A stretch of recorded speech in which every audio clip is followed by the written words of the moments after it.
आज सिख धर्म के संस्थापक गुरु नानक देव का 551वां प्रकाश पर्व मनाया जा रहा है। गुरुवार नानक का जन्म कार्तिक पूर्णिमा के दिन हुआ था, इसलिए ये दिन बहुत धूमधाम से मनाया जाता है। गुरु नानक देव जी सिख धर्म के प्रथम गुरु थे, इसलिए इस दिन को गुरु पर्व के रूप में भी मनाया जाता है। गुरुवार नानक देव के उपदेश आज भी लोगों को प्रेरित करते हैं। आइए जानते हैं नानक देव से जुड़ी कुछ अनोखी बातें। तलवंडी में हुआ जन्म 2-10। नानक साहिब का जन्म 15 अप्रैल 1469 को पंजाब के तलवंडी में हुआ था, जो कि अब पाकिस्तान में है। इस जगह को ननकाना साहिब के नाम से भी जाना जाता है। गुरुवार नानक देव जी का जन्म ऐसे समय में हुआ था जब लोग अंधविश्वास और आडंबरों को ज्यादा मानते थे। बचपन से ही गुरु नानक जी का मन बचपन आध्यात्मिक चीजों की तरफ ज्यादा था।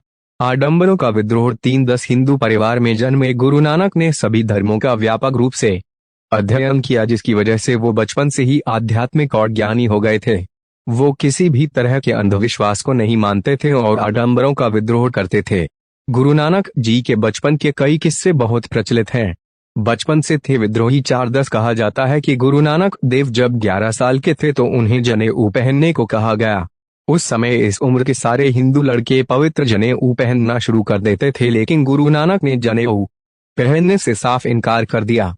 उनका कहना था कि लोगों की इस तरह की परंपराओं को मानने की बजाय अपने ज्ञान और गुणों को बढ़ाना चाहिए। मानव सेवा में बीता जीवन 5-1-0-1-4-9-6 में गुरु नानक की शादी हुई और कुछ समय बाद उनके 2 बच्चे भी हुए।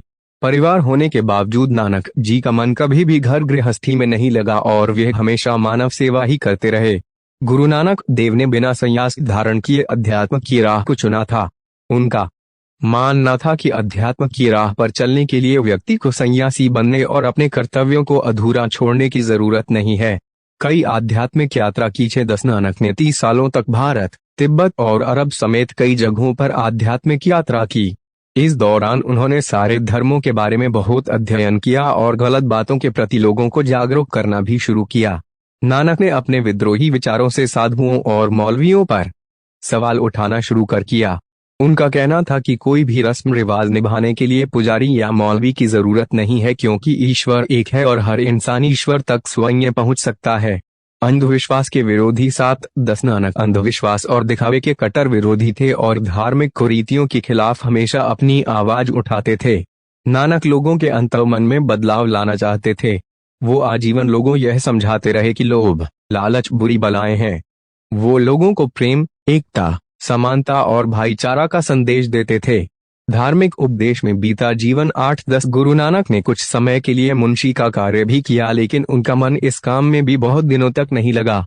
वो अपना पूरा समय आध्यात्मिक विषयों के अध्ययन में लगाते थे।